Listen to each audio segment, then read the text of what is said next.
هەسەدا ڕاگەندراوێکی بڵاو کردوتەوە دەڵێ هێزەکانی حکوومەتی سووریا هێرش دەکەنە سەر زیندانی ڕەقا ئەو زیندانیکە لە ڕەقا هەیە و دەڵێ پێکەوە لەگەڵ داعشەکان ئەمانە هاوسۆزی یەکەن هاوخەباتی یەکەن پێکەوە تێکۆشانیان کردووە پێکەوە کاری تیرۆریستیان ئەنجام داوە دەڵێ پێکەوە ئێستا ینی ڕوبەڕوومان دەبنەوە ئەمە ئەو مەترسیەکە سەدە دەیان جار ڕایگەیاندووە بۆ کۆمەڵگەی نێودوڵەتی دەڵێ داعش دەگەڕێتەوە ئاگاتان لێ نەبێت داعش ئازادەکرێن و دەگەڕێنرێنەوە و جارێکی تر سەیتەرە دەکەنەوە بەڵام وەکو دەڵێ بەکێ دەڵێ سەرۆکی سووریا ئێستا خۆی یەکێک بوو لەو تیرۆریستانەی کە ساڵانێک زیندانی بوو یەکێک بوو لەو تیرۆریستانەی لە بەر لە داعش لە سەرنەمی ئەلقاعیدەوە ئەمە بەشێکە لە پرۆسەی تیرۆر لە جیهاندا و دواتر لە نێو ڕێکخراوی داعشدا و دواتر جیابوونەوەی و تا گەشتووە بۆ قۆناغی ئێستا خۆی لە بەرگێکی مەدەنی و لە چاکەت و پانتۆڵ و بۆین باخدا خزاندووە و هەوڵ دەدا ڕوخساری خۆی بگۆڕێ.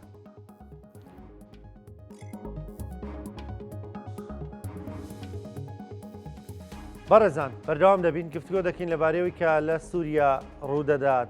ئایندەی کورد لە سووریا چی دەبێت ئایندەی کوردەت بەگشتی لە ناوچەکە چی دەبێت گفتوگوین پرس و باسوبا بەتاکەین لەگەڵ زۆر بەڕێز دکتۆر یوسف محەممەد سادق بەڕێزان سەرۆکی پێشووتری پەرلەمانی کوردستان هەروەها سیاسەتمەدار توێژەری سیاسی مامۆستای زانستە سیاسەکان بوو لە زانکۆی سلێمانی دکتۆر سڵاوت لێ بێم کاتت باش سپاس بە بەشداریکردنت لەگەڵمان چی دەخوێنیتەوە لەوەی کە لە سووریا ڕوویدا؟ بەناوی خۆی گەورە کاکڕانکۆ سڵاو لە جەنابەت و بینەرانی بەڕێزی کورسات و هەروەها کادری کورسات لە ڕاستیە ئەوەی ڕوویە بەداخەوە یعنی تا ڕادەیەکیش پێشبینی کراوە بوو بەڵام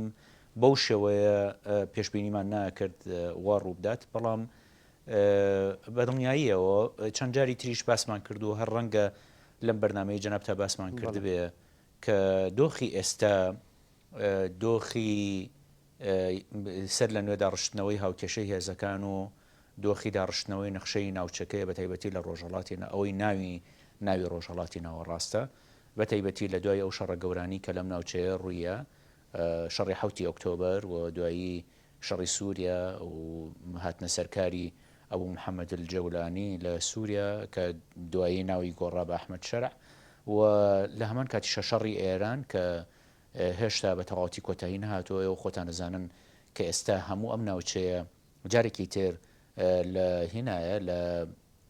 دۆخی چاوەڕوانیەکی توندایە لەوەی کە چی ڕوئەدا سەبارەت بە ئێران لە داهاتوویەکی نزیکە جارێکی تر بۆیە لە ئەنجامی هەموو ئەمانە بەدڵنیاییەوە ڕووەدا پەیوەندی بەوە هەیە بە تایبەتی توندبوونەوەی ململانیەکانی نێوان تورکیا و ئیسرائیل و دوجاریش ڕێککەوتنی ئەوەی ناوێنرا ڕێککەوتنی پاریس بە شێوەیەک لە شێوەکان بۆ دوورخستنەوەی گرژی لە نێوان ئیسرائیل و تورکیا و دیارە هەر لەو ڕێککەوتن و لەو دانیشتنی کە لە پاریس ئەنجام درا نزیکەی 10 ڕۆژدەمەوە پێش باس لە پرسی حەلب کراوە و دواییش کۆی ڕووداوانی کە ڕوویاندا ڕەنگە درێژکراوەیەوە بن هەرچەندە ڕەنگە لە زووەوە ئامادەکاری کرابێ بۆ ئەوەی کە ڕوویە لە ینی ڕۆژاوای فورات و دواییش لە ڕۆژهەڵاتی فورات بە تایبەتی پەیوەندیکردن لەگەڵ عەشیرەتە عەرەبەکانی کە لەو ناوچانە ئەژین ڕەنگە ماوەیەکی دوور و درێژ بەکاری لەسەرکرێ بەڵام بینی وەکو بینیتان بە شێوەیەکی دراماتیکی لە ماوەی 2 ڕۆژە ئەو ڕووداوانە ڕوویاندا کە ئێستا ئیتر پێویستە هەم پند لەو ڕووداوانە وەربگیرێ و لە هەمان کاتیشە هەوڵێەوە بدرێ کە ئیستیعابی ئەوە بکرێ کە ڕوویاوە و هەوڵێەوە بدرێ کە ئەوەی ماوە لە دەست نەدرێ و ینی بە شێوەیەکی چڕ و پڕ کات لەسەرەوە بکرێ زیانەکان کەمتر بکرێتەوە. باشە دکتۆر ڕەنگە ئێستا بینەر بپرسێ چی ماوە؟ ڕاستێمە دەزانین ئێستا کورد لە حەسەکەیە و حەسەکەی پارێزگای زۆرینە کووردە جێنفوزی دیاریکراوی هێزەکانی سووریای دیموکراتە هەندێک دەپرسن ئەو هێزە زۆرەی هێزەکانی سووریای دیموکرات چی لێ هات ئەو هەموو چەکەی کە وەریان گرۆلاو پەیمانان خۆیان هەیان بوو چی لێ هات لەکوێیە ئایا هێزەکانی سوورای دیموکرات شەڕیان کرد یان نا بە پێ ڕێکەوتنەکان کشاونەتەوە؟ خۆی لە ڕاستیە زانیاری وردمان نییە لەسەر ئەم بابەتانە کاکڕانکۆ، یعنی بۆچی وای لەها چۆن بوو ئێستا ڕوویە، بەڵام ئەوان بۆ خۆیان زۆر زۆر گرنگە پێداچوونەوەیەکی ورد بکەن لەوەی کە ڕوویەوە و خۆیان کۆ بکەنەوە و پێویستە کات متمانە نەکەن. زۆر وازح بوو کە بە نێوەندگیری هاوپەیمانان لە هەندێک شوێن کشانەوە، بەڵام هێزەکانی سەر بە دەسەڵاتی دیمەشق ڕێزیان لەو کشانەوانە نەگرت، بەڵکو دوایان کەوتن و زیانیان پێگەیاندن و ئەو دواکەوتنەوەی کرد کە بە دواکەوتنانی ئەوان وای کرد کە لە زۆرە لە ناوچەکانی تریش ناچار بن پاشەکشە بکەن، بە تایبەتی لە دوای هەڵگەڕانەوەی ئەو عەشیرەتە عەرەبانی ئەو خێڵە عەرەبانی کە بەشێک بوون تا ڕادەیەک بەشێک بوون تەنانەت لەو دەسەڵاتی کە لە ڕۆژاوای کوردستان هەیە. ئەوان پێویستیان بە پێداچوونەوە بە هەندێک لە بنەما فکریەکانی خۆیان هەیە لەوێەوە بۆ شێوازی سیاسی و لە هەمان کاتیشە ئێستا لە هەموو کات زیاتر پێویستیان بەوە هەیە خۆیان ڕێبخەنەوە هێزەکانی سووریای دیموکرات بەتایبەتی لە چوارچێوەی یەپەگە و یەپەژە. چییە لەوەی بە بنەما فکرەکانی خۆیاندا بچنەوە؟ چه هەڵەیەکی فکری هەیە لە لای ئەوان؟ ئایا مەرجعیەوان قەندیلە یا خۆیانن؟ لە ڕاستیا ڕوون و وازحە و ئەوان نیان شاردۆتەوە کە بەشێک لە تێزەکانی بەڕێزەوە جەلان سەرچاوی فکری ئەوانە و لەم ماوەی ڕابردوو لە دوای زیندانیکردنی بەڕێزەوە جەلان زۆر کاری لەسەر مەسەلەی پێکەوە ژیانی نەتەوە جیاوازەکان لە چوارچێوەی ئەوەی ناوین لێ نابوو کۆمەلگای دیموکراتیک ئەکرد کە من نامەوێت لە ڕاستیە کاک ڕانکۆ ئێستا نامەوێت بچمە تەفاسیلی ئەمە، چونکە ئێستا ڕەنگە کاتی ئەوە نەبێ بچینە هەندێک تەفاسیلی وردی ئەو شتانەوە، چکە دۆخەکە زۆر زۆر دۆخێکی نالەبارە. ئێستا ئەبێ کار بکرێت بۆ ئەوەی کە ئەوەی لە دەست ماوە لە دەست نەچێت. بۆیە زۆر زۆر گرنگە ئەوانە لە چوارچێوەی هێزەکانی یەپەگە و یەپەژە خۆیان ڕێکخەنەوە، زۆر ئەوە هەمەیان نەبێت کە خەڵکی تریان لەگەڵە، چونکە ڕەنگە ئەوە وای کردبێ کە ئەو هینە ئەو یعنی پاشەکشە لە ناکاوە دروست ببێ و یعنی پێویستە کات لە حاڵەتی ئامادە باشیابن. ئەو هێزانی کە ئێستا لە ڕوبەڕووبوونەوەن لەگەڵیانە هیچ پەیمانێکیان نییە، بۆیە یعنی ئەبێ لە حاڵەتی ئامادە باشیابن و لە هەمان کاتیشە هەوڵیەوە بدەن دەرگای گفتوگۆ و دیالۆگ و ئەوانش بەردەوامی پێ بدەن. کۆتایی دنیا نییە، ڕووداوەکان کۆتایی پێ نەهاتووە. ئەگەر بتوان خۆیان بگرن، ئەگەر بتوانن خۆیان ڕێبخەنەوە، بەدڵنیاییەوە ڕەنگە دەرفەتی تر بێتە پێشەوە بۆیان کە بتوانن هەندێک لەو شتانی کە لە دەستیان یاوە بەدەستی بێنەوە. باشە دکتۆر، کە دەڵێی نابێ چاوەڕێی خەڵکی ترکەن، ینی مەبەست لەوەی ئایا ئەوان پێیان وا بووە کە لە خۆناغێک لە خۆناغەکاندا ئەگەر هێرشیان بکرێتە سەر ئەوە وڵاتانی دیکە بن نمونە فەرەنسا، ئەمریکا یان هەندێک وڵاتی دیکە ڕەنگە ئیسرائیل ینی بۆ نمونەوەی کە بۆ دروستەکان کردی بۆ کوردیشی دەکا لەوەدا هەڵەبوونە، یان هەندێک دەڵێن هێشتا ئەم ناوچانە ناوچەی کوردنشین نین بە تەواوەتی و لە خۆناغێک لە خۆناغەکان هێزەکانی سوورای دیموکرات بەڕێککەوتن هاتوونە تا ئەم ناوچانە، بۆیە کۆمەڵگەی نێودەوڵەتی تەدەخل ناکە. ئەگەر نا دەستبەرداری کورد نەبوون. لە ڕاستیە قسەی ناخی هەمومان هەموو کوردێک ئەمڕۆ ئەوەیە ڕقە بەم هێزانە نەبووایە نەئەگیرە. کۆمەڵگای نێودەوڵەتی شەڕی ڕقە کە پایتەختی داعش بوو بەم هێزانە کردی، بەڵام زۆر زۆر بە ئاسانی و بە سووک و سانایی ئەوانەیان تەسلیمی دەسەڵاتەکەی دیمەشق کردەوە کە ئێستا کەسێک لە دیمەشق حاکمە کە ئەو کەسە پێشووتر نزیک بۆ لەو گروپە تێروریستیانی کە شەڕی کۆمەڵگای نێودەوڵەتیان بە شێوەیەکی گشتی کردووە. جا لەبەرەوە ئەوە وازحە، ئەوە پێویستی بەوە نییە، ینی ڕەنگە ناخی هەموو کوردێک بخوێنیت، یعنی ئێستا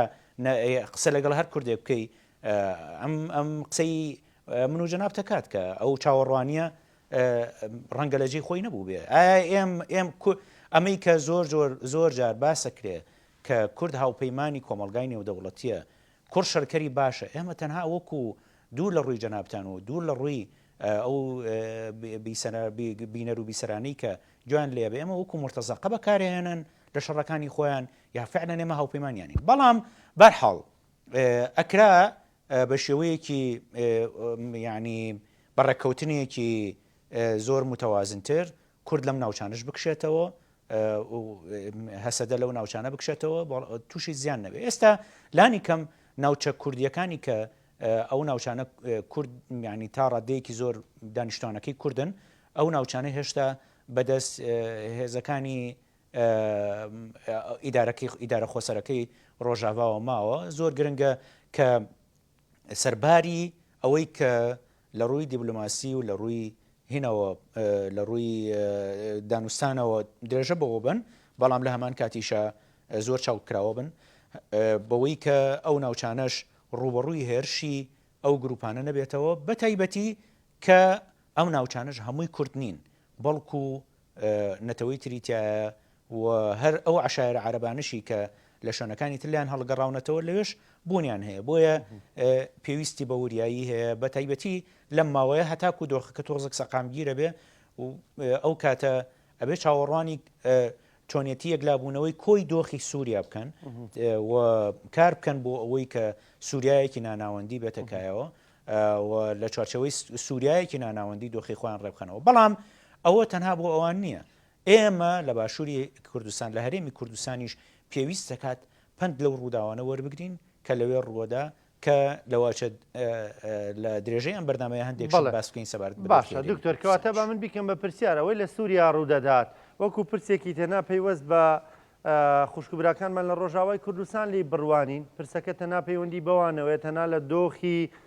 بۆ دۆخی ئەوان گونجاوە یان ئەکرێ ئێمە پەندی لێ وەربگرین و ئاشێ مەترسیەکە لە ئایندەدا بۆ ئێمەش بێ یان ئایا ئێمە هیچمان بۆ دەکرێ ئێستا ئێمە خۆمان لە دۆخێکداین هیچ بۆ ئەوان بکەین جەناب تەزانیت هەر ئەو ڕووداوانەی لە شێخ مەقسوود و ئەشرەفیە لە حەلب ڕوویاندا ئێمە نەخشەڕێگایەکمان کرد پێشنیار کرد بۆ چۆنیەتی بەهاناوە چۆنی هەرێمی کوردستان بۆ ڕۆژاوای کوردستان لەو نەخشەڕێگایە بەڵێ ئەگەر جەناب سەرنجی بێ لەوێ هەر یەکسەر ئەو ڕۆژە باسمان لەوە کردووە کە مەترسیەکە تەنها لەسەر شێخ مەقسوود و ئەشرەفیە نییە بەڵکو مەترسیەکە لەسەر کۆی ئەزمموی ڕۆژاوایە و هەر لەوێش باسمان کردووە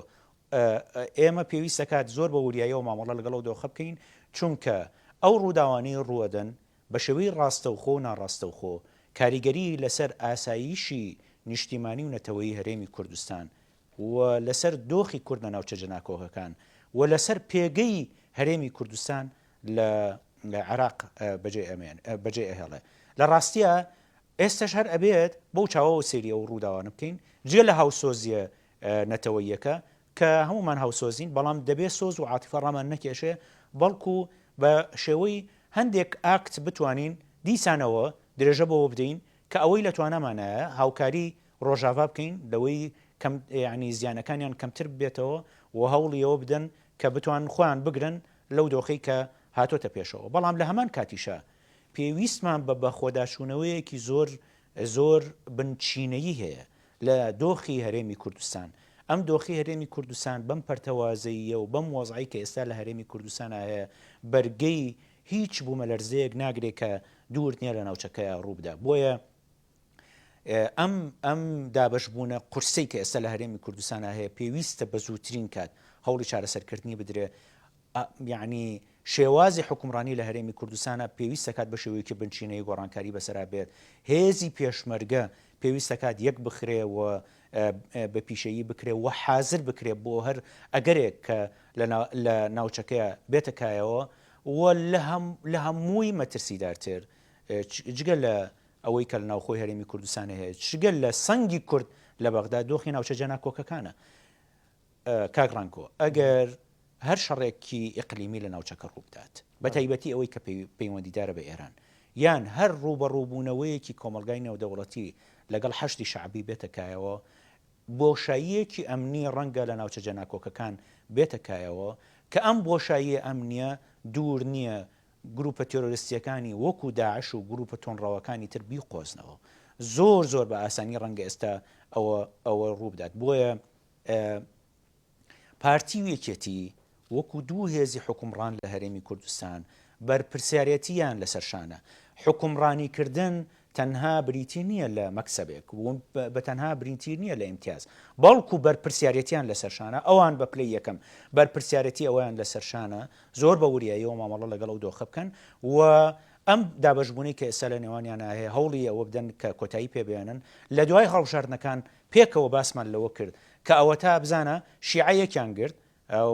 چوارچەوەی هەماهەنگی جارێکی تر خۆیان کۆ کردەوە سوننەیەکیان گرت ئەنجومەنێکیان دروست کرد بەڵام سەرباری ئەوە کورد هەروە پەرتەوازەیە و ئەم ڕووداوانە هێشتا کاریگەری نەبووە لەسەرەوەی کە ئەو پەرتەوازەیە چارەسەر کرێ. بۆیە ئێستا لە هەر کات زیاتر پێویستە هەوڵی چارەسەرکردنی ئەو کێشانە بدرێت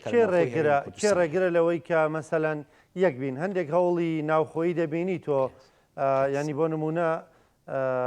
هەوڵەکانی بافڵ تاالبانیۆک و سەرۆکیەکێتی نیشتیمانی کوردستان ینی هەوڵ دەدا لەگەڵ هەندێک هێزولایانی دیکەدا یەک بگرێت وەکو بینیمان لەگەڵنەوەی نوێکە خاوەنی 15 کورسین لە پەرلەمانی کوردستانە وەکو جۆرێک لە یەک فراکسیۆنی دەرەکەون وەوتیانی ترێمە وەکو یەک فراکسیۆن ینی چی لێ دەخوێنیتەوە ئەمە یەکخستنەوەی هێزەکان نییە ینی لانی کەم کەمێک لەو پەرتەوازەی یەکەمتر بێتەوە ڕاست ئێستا ژەر پەرتەوازین بەڵام تۆ لەکوێ 4 پارچە 5 پارچەبی ببی بە ینی بیتەوە ببی بە 2 پارچە ینی چی لێ دەخوێنیتەوە و تا چەندە گرنگە ئەو یەک ڕیزەی کە تۆ باسی دەکەی هەندێک گوامان لێ بکە دەستبەرداری بەرژەوەندەکانمان بین دەستبەرداری عینادی سیاسی بین. لە ڕاستیە من زۆر باسی یەک ڕیزیم نەکرد ئەوەندەی باسی چارەسەرکردنی کێشەی حکومڕانیم کرد لە هەرێمی کوردستان چکە من پێم وایە بوونی ململانی شتێکی زۆر ئاساییە لە هەموو وڵاتێکە ململانێ هەیە بەڵام پێویستەکە دامەزراوەی حکومڕانی بێلایەن هەبێ کە لە ژێر سەقفی ئەو دامەزراوانەیە ململانەکان یەکلا بکرێتەوە. ئەم جوڵانی کە ئێستا هەن ئەگەر وەکو تەکتیک بۆ یعنی تەکتیکێکی گفتوگۆ و دانوستاندن بێت بەوەی کە یعنی لە بۆ نمونە یەکێتی بێوێ لە بەرامبەر پارتی ینی بە قورساییەکی زیاترەوە بڕاتە پێشەوە وە لە ئەنجامی ئەمە هەوڵی ئەوە بدەن کە بەیەک بگەن ئەمە ڕەنگە کارێکی باش بێ بەڵام ئەبێ واقعی بین دۆخی هەرێمی کوردستان بە شێوەیە کە ئێستا کە پارتی وێکێتی لەبەرەوەی هێزی چەکدار و هێزی ئەمنی و یعنی ئیداری هەرێمی کوردستانیان بەدەستە بەبێ یەکتر ناتوانن حکومڕانی هەرێمی کوردستان بکەن. بۆیە ئەمە پێویستە کات گۆڕانکاری بەسەرا بێت ئەمەی کە یعنی هەرێمی کوردستان دابەشە بەسەر دوو ناوچەیە بەسەر دوو زۆنە و دوو سیاستمان هەیە دوو هێزی ئەمنیمان هەیە دوو سیاسەتی ئەمنیمان هەیە دوو جۆر لە پەیوەندی ئیقلیمی و ئەوانەمان هەیە ئەمە پێویستە کات چارەسەر بکرێ چونکە پێویستە کات پند لەوە وەربگرین لە ڕۆژاوای کوردستان هەیە ئەوانەی یەک هێزی چەکداریشان هەبوو بڕوانە ئەوانە یەک هێزی چەکداریشان هەبوو بەڵام ینی بینیتان لە چاوتروکاندنێکە لە ماوەی دوو ڕۆژە نزیکەی زیاتر لە 140 ئەو خاکەی بەدەستیانەوە بوو لە دەستیانیاوە. بۆیە ئەمە پێویستە کات یعنی نیشانەیەکی مەترسی بۆ دۆخی حکومڕانی لە هەرێمی کوردستانیش بێنێتەکایەوە و ئەم حکومڕانیە بەم شێوەیە چیتر یارای ئەوە نییە کە خەڵکی کوردستان بپارێزێ بیریشن نەچێت یعنی ئەو دابەشبوونە قورسە و لە هەمان کاتیشە دابەشبوونێکی گەورە لە بینی هێزە حکومڕانەکانی هەرێمی کوردستان و بەشێکی زۆر لە خەڵکی کوردستانیش هەیە و ئەمە وای کردووە بەردەوام بۆ نمونە ئەبینی ڕێژەی بەشداری خەڵک لە هەڵبژاردنەکان هەیەتە خوارەوە ئەمەش وا ئەکات کە پشتیوانی و پشتوانەی ئەم دەسەڵاتی هەرێمی کوردستان لەرزۆک بێ ئەگەر ئەو پەیوەندیە باش نەکرێت لە نێوان خەڵک و لە نێوان دەسەڵاتی سیاسی لە هەرێمی کوردستانە ئەوە یعنی دوور نییە کە هەر شتێک ڕوو لە هەرێمی کوردستان کە خەڵک زۆر بەلایەوە گرنگ نەبێ کە دیفاع لە هەرێمی کوردستان کە هیوادارم ئەمە ڕوو نەدات چونکە بەڕاستی ئەمەی کە هاتۆتە دی لە هەرێمی کوردستان ئەمە جێی دەوڵەتە بۆ ئێمە بۆ هەموو کورد جێی دەوڵەتە ئەمە لە جێی دەوڵەتە بۆ ئێمە و ئەمە لە ئەنجامی خەباتێکی 100 ساڵە بەدی هاتووە بۆیە وەکو باسم کردووە خەکە مەترسیدارە و پێویستی بە هەنگاوی یعنی ئەوەی کە هاتوۆتە کایەوە بە هەموو معیارێک بە هەموو پێوەرێک شتێکی ئاوارتەیە شتێکی ئاسایی نییە بۆیە ئەخوازێ لەم کاتیا و لەم تەوقیتە بە هەستکردن بە بەرپرسیارەتیەوە بەشێکی ئەو ململانێ و ئەو هینانە وەلا بنرێ و هەوڵی چارەسەرکردنی کێشەکانی ناوخۆی هەرێمی کوردستان بدرێ بۆ ئەوەی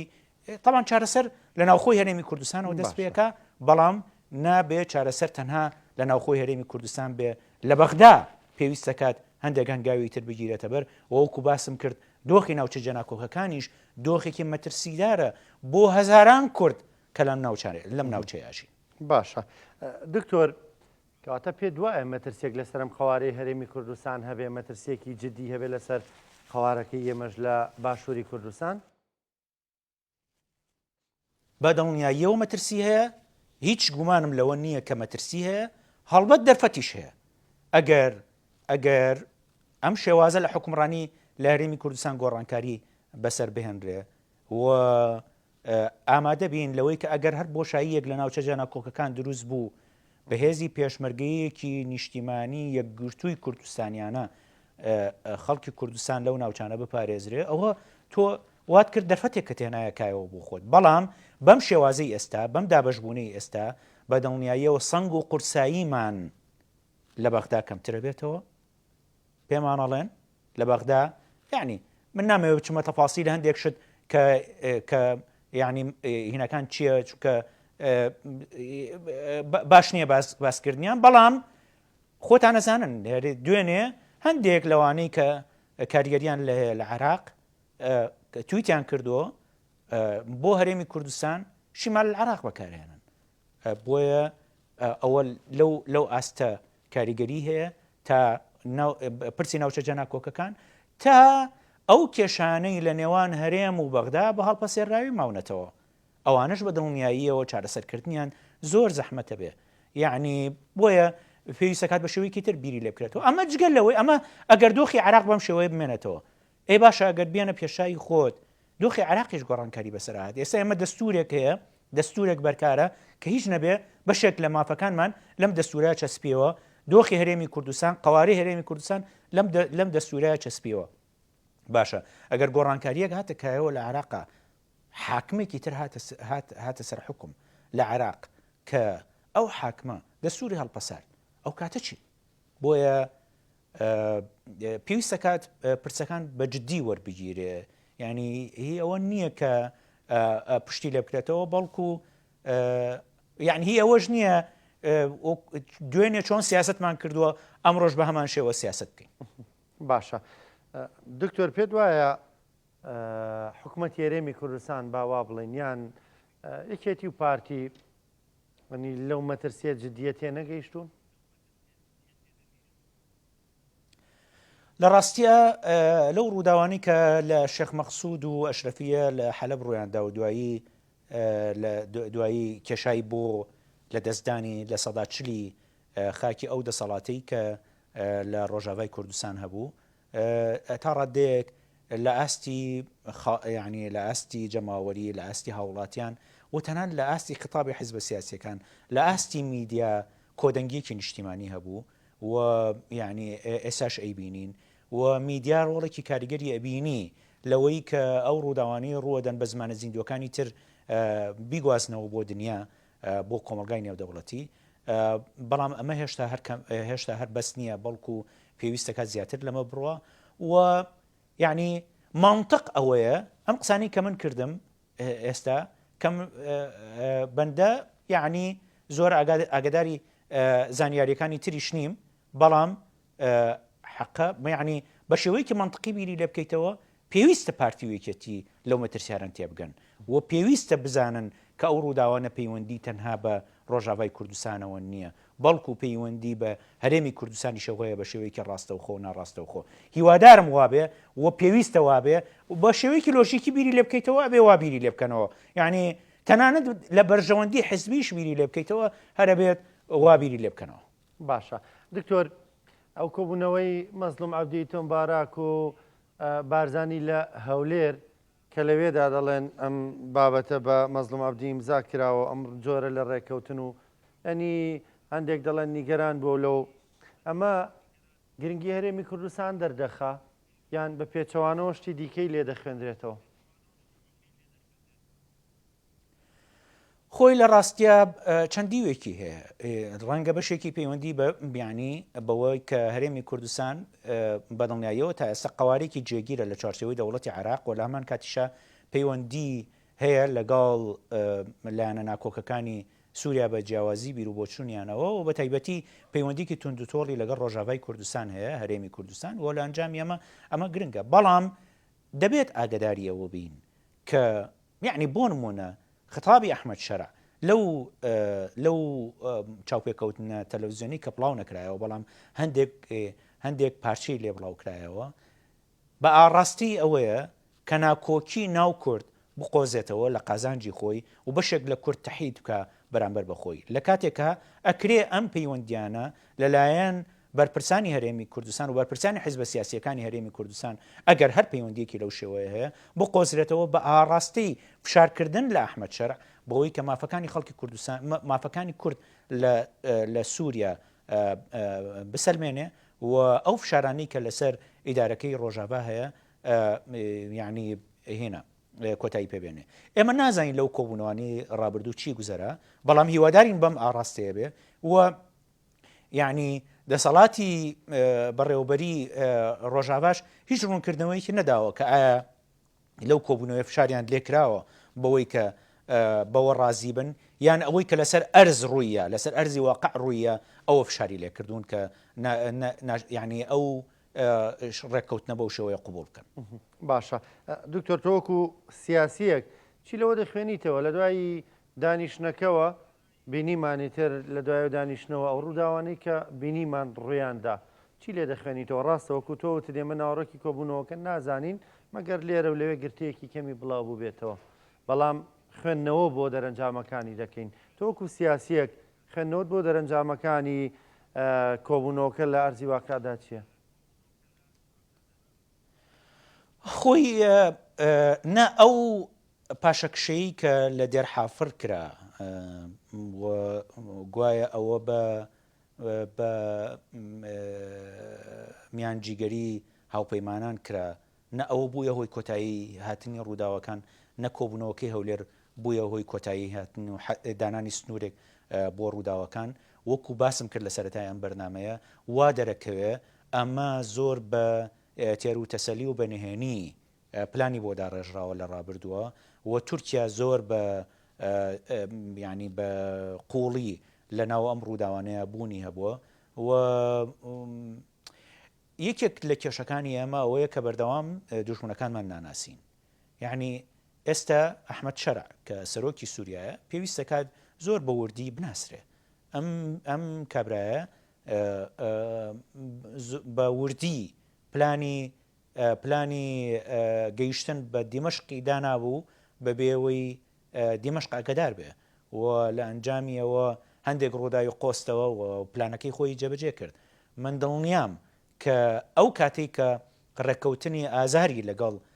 لەگەڵ قەسەد ئیمزا کرد لەگەڵ جەنەڕاڵ مەزلوم عەبدی ئیمزا کردووە وەکو پلان بی ئیشی لەسەر ئەم هێرشانە کردووە کە ئێستا ئەنجام دران چونکە یعنی ڕەوتی ڕووداوەکان بە شێوەیە کە ناتوانانی گومان لەوە نەکەی کە پیلان و پلانێکی ورد لە ئارایە بووە بە تایبەتی لە پەیوەندیکردن لەگەڵ ئەو عشیرەتە عارەبانی کە لە ناوچەکانی ژێردەسەڵاتی هەسەدای ئاژین و لە پەلاماردانی ئەو شوێنانەی کە ڕەنگە زۆر بە ئاسانی لەلایەنەوەوانەوە کۆنتترۆل کرد بۆیە کۆی ئەو کۆبوونەوانە بەداخەوە نەیتوانی کۆتایی بە ئەو هێرشانە بێنێ کە کرایە سەر ڕۆژاوای کوردستان. باشە دکتۆر داپرسیارم ئەوەی لە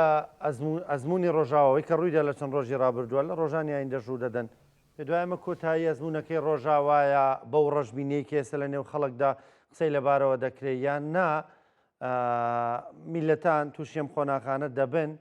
و ئەم جۆرە لە گۆڕانکاریانە هەندێک جار دروست دەبن و چی لێ دەخوێنیتەوە؟ لە ڕاستیە زیانی گەورە ڕوویە لە ڕووی هێشتا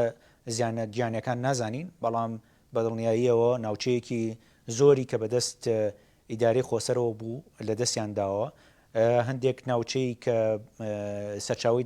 داراییان بووە بە تایبەتی کێڵگەنەوتیەکان لە دەستیان داوە پرسی داعش و ئەوانە ماوە کە هێشتا یەکلا نەبووەوە کە ئەوەش مەترسێکی گەورەیە ئەوە بەڵام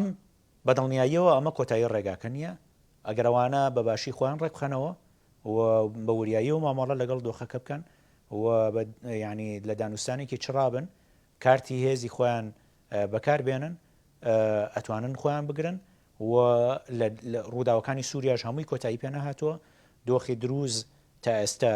بە هەڵپەسێرایی ماوەتەوە دۆخی عەلەویەکان بە هەمان شێوە پرسی پێکاتەکان بە شێوەیەکی گشتی لە چوارچێوەی سووریا یەکلا نەبووەوە تا ئێستا دەسەڵاتێکی دیموکراسی لە وڵاتە نیە دەسەڵاتێکی ڕاگوزەر لە وڵاتەیە بۆیە ئەگەر خۆیان ڕێکبکەنەوە ئەتوانن زیانەکان کەمتر بکەنەوە و یعنی ئەو شێوازە لە حکومڕانیش کە حکومڕانیەکی ناناوەندیە بۆ خۆیان پارێزگاری لێ بکەن و هەوڵی ئەوە بدەن کە لەگەڵ پێکاتەکانی تریش دەسەڵاتی دمەشق ینی کۆی حکومڕانی لە سووریا بە شێوەیەکی ناناوەندی ڕێبخرێتەوە کە مافەکانی ئەوانیش دەستەبەر بکات. سپاس دەکەم زۆر بەڕێز دکتۆر یوسف محەممەد سەرۆکی پێشووتری پەرلەمانی کوردستان مامۆستای زانکۆ پسپۆڕی سیاسی سپاس دەکەم سپاس بۆ بەشداریکردن و سپاس بۆ خوێندنەوەکانت خستنە ڕووی بۆچوونەکانت لەسەر ئەوەی کە لە ڕۆژاوای کوردستان ڕوویدا زۆر سپاس.